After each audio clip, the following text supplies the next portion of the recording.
Autre singularité de même nature, l'empereur dont l'oisiveté de la vie et le bavardage estropiait souvent les noms les plus familiers, même les nôtres. Je ne crois pas que cela lui fût arrivé en public. Je l'ai entendu cent fois dans nos promenades réciter la fameuse tirade d'Auguste et jamais il n'a manqué de dire prendre une siège ici là.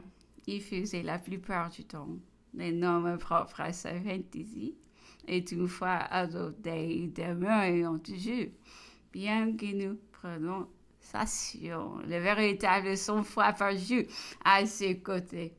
Et si nous usions adopté le sien, on eût été choqués. Ils ont été de même de l'orthographe. La plupart du temps, ils n'en écrivaient pas un mot. Et si nos copies lui ont été portées en faute, ils sont feu plein. Un jour, l'autre me disait, vous n'écrivez pas l'orthographe, n'est-ce pas?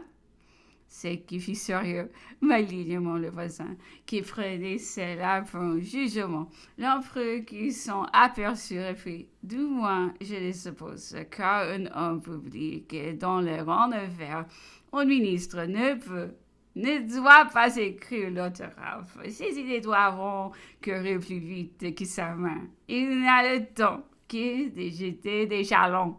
Il faut qu'il mette des mots dans des lettres et des phrases dans des mots. C'est là aussi de scribe à débrouiller tout cela.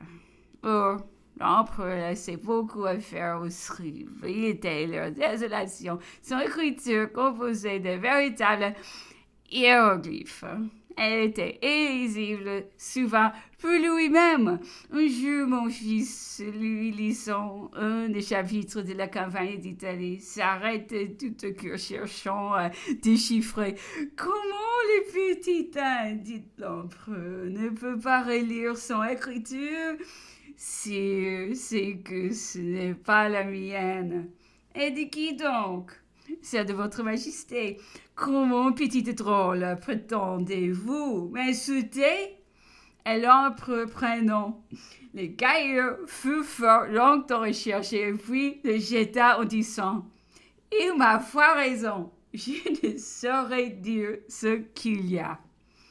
Il lui est arrivé souvent de me renvoyer les copistes pour essayer de leur déchiffrer ce qu'il n'avait pu retrouver lui-même.